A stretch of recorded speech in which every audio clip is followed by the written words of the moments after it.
Hello guys, this is KV General for you. So welcome back. Now you'll be wondering, hey, what's happening now? But we'll get that to that. So a lot of you have been asking, and I promised in my previous video that I'm going to send or upload a lot of videos. Just after that we went through a lot. We had challenges. Lost one of my colleague, my friend. So we had to take care of that. So it was a sad moment for us. It's a tough week, and still it's gonna be a tough year, and it's very painful. So we've been just being faced with challenges. My friends also lost my colleague friend also lost his father. So it's been hectic for us, and may the soul rest in peace. So yeah, I am today. As you can see, my previous video was about my final year. I was doing peds, and now today I just started with my peds again, but this time around, of course, it's final year. So let me just take this for a moment. This is a visor. We use it in COVID. It's part of the PPE. So today, as you can see, I'm wearing the PPE equipment. The visor, the cap, gloves, mask, gowns, all that. So I got an opportunity, to rotate in ICU, COVID ICU. So we all know we've been faced with COVID, it's a virus that affects the lungs, So in simple terms, if I were to explain how this virus causes damage, is that the virus gets into the lungs, and then the immune response, since the virus is a foreign thing, then while the immune response or the body responds to the virus in the lungs, it affects or damages the structures of the lungs, and will use lungs for gases exchange. As a result, there's something called cytokine storms. So as a result, it ends up damaging the surrounding of the lungs, and now you don't have enough. We need the lungs for oxygen gas exchange. So we no longer have enough oxygen, enough carbon dioxide being out and oxygen getting in, and as a result, we end up having hypoxia, which can complicate to other things and result into death. So that's how you die or demise from COVID. So what I can just say about my experience in terms of COVID, I'm very fortunate to be here. What I've seen, honestly speaking, is that it's a challenging thing, it's a scary thing, it's a painful thing. But what I've seen is that the risk factors in terms of morbidity, mortality, and severity, once your BMI is high, body mass index, obesity, overweight, and all that, so you get to be like the mortality rate there is very high. The prognosis, let me use the prognosis, I think it's a better way. The prognosis is poor. I don't know, prognosis is like chances of survival, in simple terms. So the prognosis is poor once you, no, not the prognosis, severity, no, which one? Okay, morbidity, mortality. Okay, the mortality rate is high. I would use these two words interchangeably. So once you have the risk factors that I've seen, it's increased BMI, is the age, is the comorbidities like chronic illnesses like hypertension, diabetes, and also genetics plays a role. So out of all these things I've seen while I'm rotating, I've seen these 5 things. And the number one being that increased BMI, like all these people that are obese, overweight, like they suffer from COVID, honestly, and they don't do well. They do not do well, The secondly, followed by the comorbidities, let me say comorbidities, the chronic illnesses like diabetes. Once you have diabetes, first one being diabetes. Once you have diabetes, they really suffer. They really suffer from COVID with diabetes. They fight. Like you find that they're fighting hard. Then you have hypertension, you have hyperlipidemia. But sometimes you find a patient with 3 of them or 2 of them. So you know that like the morbidity, the mortality is very high, And the third one being age. I create was BMI, comorbidities, then age. Age with COVID second wave, it has also went into the young age. I had a 17-year-old, I had a 33-year-old, then the others were 37 going to 40 something. So you can see that age. It's not only about 62, 59 and all that. So age also now with the COVID, the new strain, the second wave, it's also affecting the young ones. And the fourth one is the genetics. So what I've seen is that different people respond differently to COVID. Others they respond better, others respond well, even though the other factors are the same. Hypertension, age, same. But the rare response is different. So I do not know that could only be explained by genetics. Some people, when you're growing up, you are the sick child. The other one or the family is known to be the strong family or strong people. So it has been like that. I think that plays a major role in COVID too. So that's what I've realized since I was here. And with the new with now, I'm recording this now in the 1st of February. The president just uplifted the ban of alcohol. So and the vaccine just arrived today. So with that being said, I think I still have hopes that all this is gonna go away, provided that people are careful, because the third wave is coming.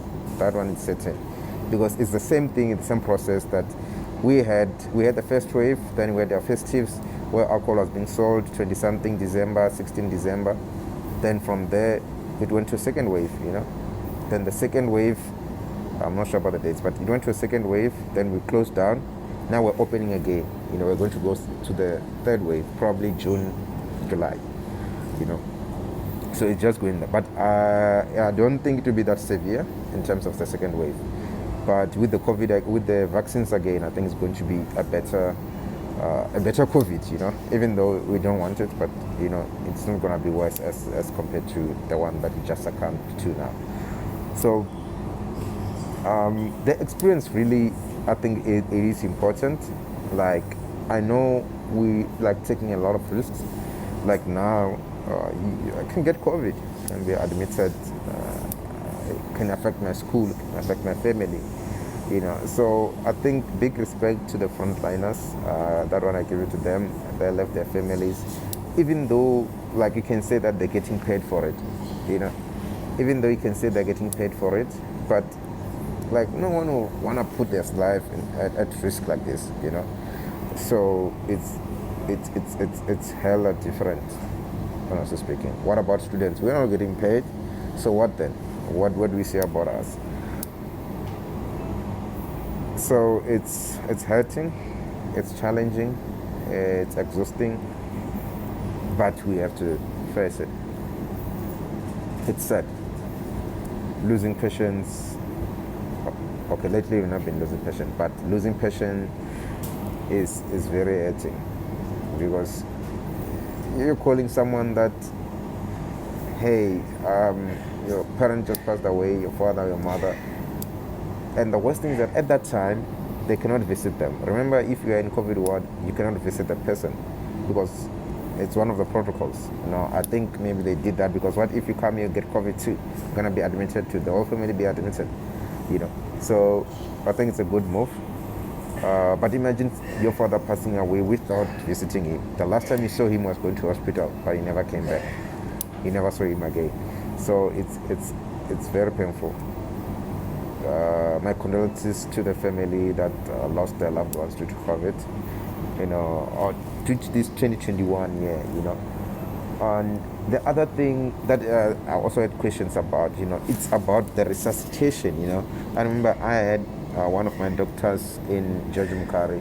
She succumbed to COVID, but they didn't resuscitate her, So I got to ask, why don't you resuscitate the patients who had COVID? Why?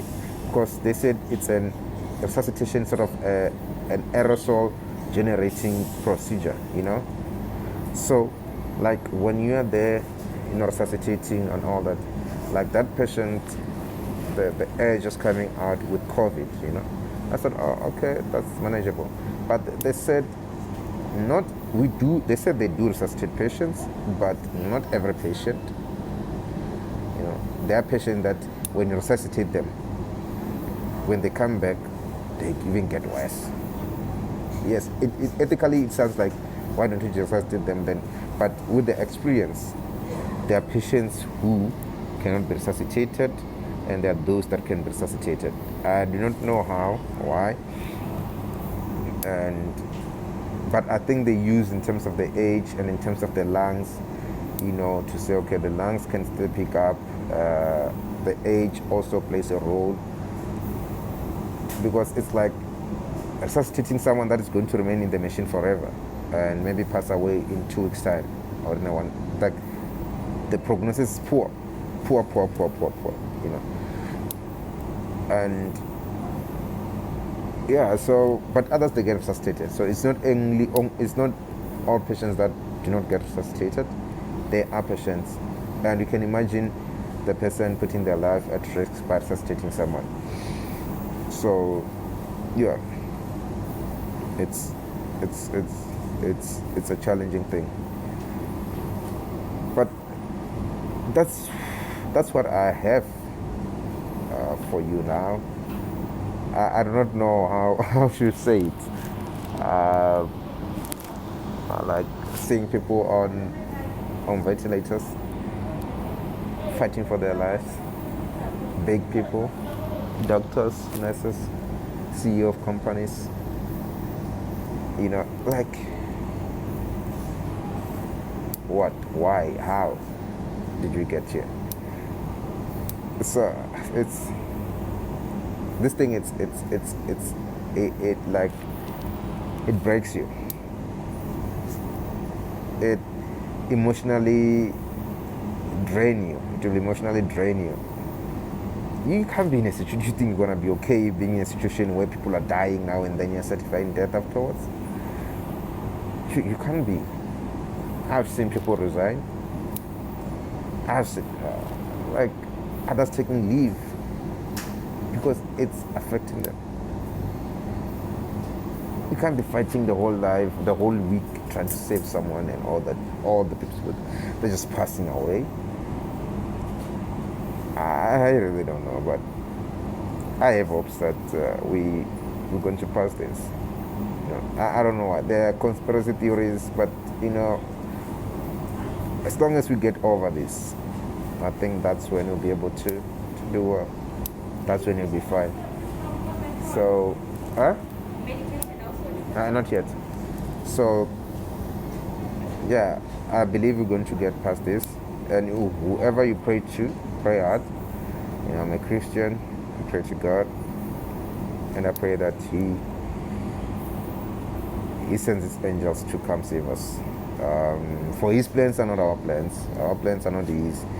So we believe that these are His plans, and they are not to harm us, but to make us stronger. So from me to you, I say, in this pandemic, keep strong, keep fighting. Those who have lost their loved ones, we put all to God's hand to be with us and to guide us through thick and thin. Yes, guys. So just make sure that you keep safe, you stay safe in this level 1 lockdown, and you stay well. Keep safe, social distancing, sanitize. Don't visit. Just be precautious. So, yeah, from me to you, I say a lot of going to come. It's my final year. I'm pushing hard. My friends always say I've got energy for the first month or first few weeks. But yeah, I'm pushing hard. I'm trying by all means. So. Yeah, so if there's anything you want me to shoot about, do ask me. There's a video that I'm going to do for how to study anatomy and physiology. It's for second years. There's a video of Medunsa itself. Just I want to know why you should study or why you shouldn't study at Medunsa. It's coming, and yeah, so more still coming. Just make sure that you turn your notification on, so that when I upload, you get to get the notification first and get your experience. So from me to you, don't forget to subscribe, to share, and like and comment. And I thank you. Cheers.